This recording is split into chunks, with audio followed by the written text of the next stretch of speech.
What's going on? It's the RapNerd. I just got out of seeing Cocaine Bear, and man, I can say I enjoyed the hell out of this film. It was a fun ride from start to finish. For the premise, for those who don't know, some drug dealers are flying cocaine back and forth from, I think, Colombia. I don't know if they ever said it, but they're flying cocaine back and forth. This in the 80s. I think the specific year was 85. Plane crashes, cocaine falls into the forest, a bear eats it and just goes crazy. And that's pretty much the premise of the story. And what I can say is, the trailer presents it to be very cheesy, kind of corny / comedic in a similar light as like Eight-Legged Freaks. But what I was surprised by is the film takes itself a lot more serious. And the tone reminds me of, Snakes on a Plane more, because you have these serious moments.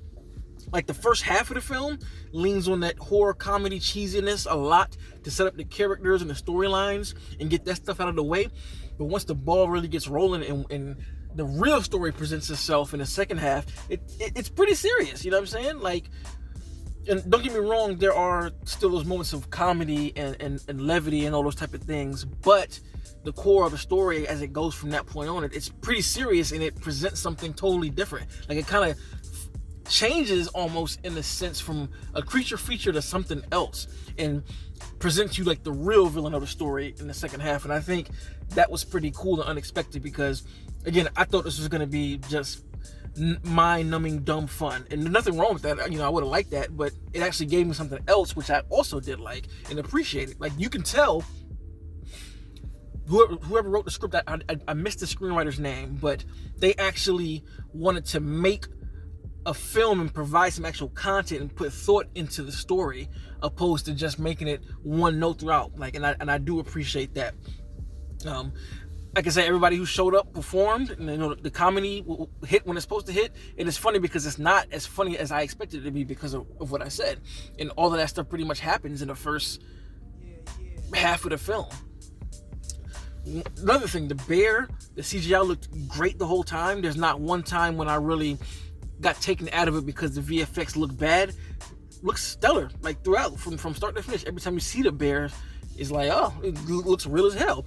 And to talk about the bear, there is like real life fear in this movie, right? Because when the bear attacks, especially in the first half, like I was saying, it is like all the way scary intense. Like the way it's filmed, the score when it hits, the shit that the bear does, the way the bear moves, and it does not hold back at all. The movie is gory, it's bloody.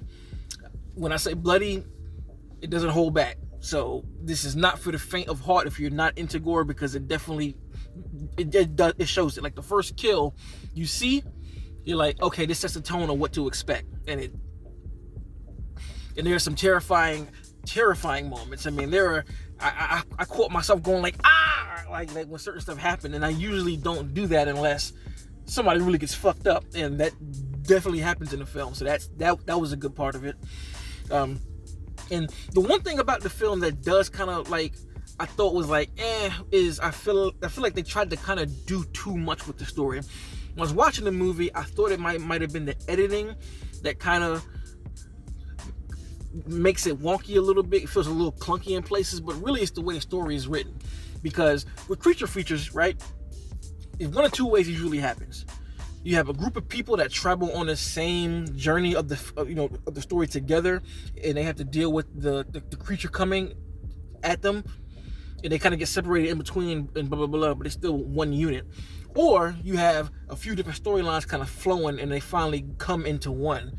In this movie, it keeps the storylines pretty separate, so at times you feel the time with like the pacing. Pacing kind of suffers because of that, and it feels a little clunky in some areas, because you'll have one moment where it's like this small storyline and a bear will attack, but then it'll go to a different piece of a storyline that's completely different, and you're taken out of that moment. So you'll have this heightened level of like fear and anxiety, like, oh shit, what's happening next, only for it to go to two other storylines that don't have anything going on. And I think that does make it feel a little uneven at times, but I also understand why they do that, because with this being a creature feature, you want to have a large amount of people so you can, in the lack of better terms, give the horror fans what they're here for. They want to see the kills, they want to see the gore, they want to see the slashing of flesh and all that stuff. So I do get why they spaced it out so much, but I think the story could have been tighter, because there are a few storylines that don't really mean anything. Like it's like they don't really add to the story because this happened. One specific one starts out that way, but then as the movie goes on, you're like, okay, this is the main plot right here. But there are a few other ones where they present things that it's just like, you didn't really have to put this in the film. It doesn't add anything to it one way or another. But again, that's kind of one of my only gripes, because I think everything else, though, the performances were done pretty well. I liked the soundtrack that they used. I liked all the kills. Like that one scene that they show in the trailer with the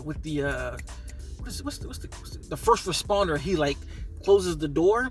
That whole scene is fucking crazy. Probably the craziest of them all. And the trailer does not do that scene justice. I don't think he's giving everything away. And yeah, I think it was done really, really well, and given way more thought than I expected. So I gotta give him hats off to that. I think the direction was done pretty good too. Elizabeth Banks did a great job of building tension and also throwing in jump scares when she could. And they were all effective for the most part. There was one cheap one, but I think the way it was set up, it didn't feel cheap, because you know some shit is happening when they do a jump scare. That sounds really vague and probably don't understand what I mean by that, but you'll know when you see it.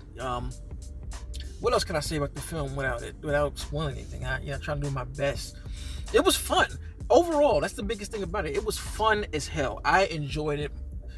Even with the negatives, people can probably poke holes in it. I ain't here for that. The only thing that stuck out for me personally was the way the story and everything was written, because, like I said, it kind of convolutes the plot to make it feel more complex than it needed to be. And the complexity didn't really land, but I appreciate it because it just shows that they went into this thing with some thought. Because I imagine a name like Cocaine Bear, people just expect it to be stupid as hell, but I feel like there was a lot more to offer here, even in small doses. Talking about the importance of not doing drugs, and there's even a little bit of parental layering about the message, and it's a lot of little small things in here. It's not just a creature feature slash and kill. There's a lot more going on, and I do like it, enjoyed it. This will be another Blu-ray cop for me, and will be a creature feature that I do watch. I can't wait to watch it again, because now knowing what I know, I think I can go in and rewatch it and enjoy it even more, knowing the tone of it. Because like I said, the tone is pretty back and forth for the most part. The tone is pretty back and forth in places that I didn't expect it. So let me stop talking before I be here for 30 extra minutes. But all in all, it's a fun time. If you want to ask if you should see it, yes, go see it in the theater. You're not going to get the same enjoyment at home that you would in the theater, because the soundtrack, what is it? The sound effects, pretty much, I think it rings true in the theater. The shots, the tension, it just, theater is a must, I think, if you really are wanting to see this film and had a great time. So if you like this kind of content, make sure to like and subscribe. More reviews to come, and until next time, peace. RapNerd Productions, no capping, that's word to mommy.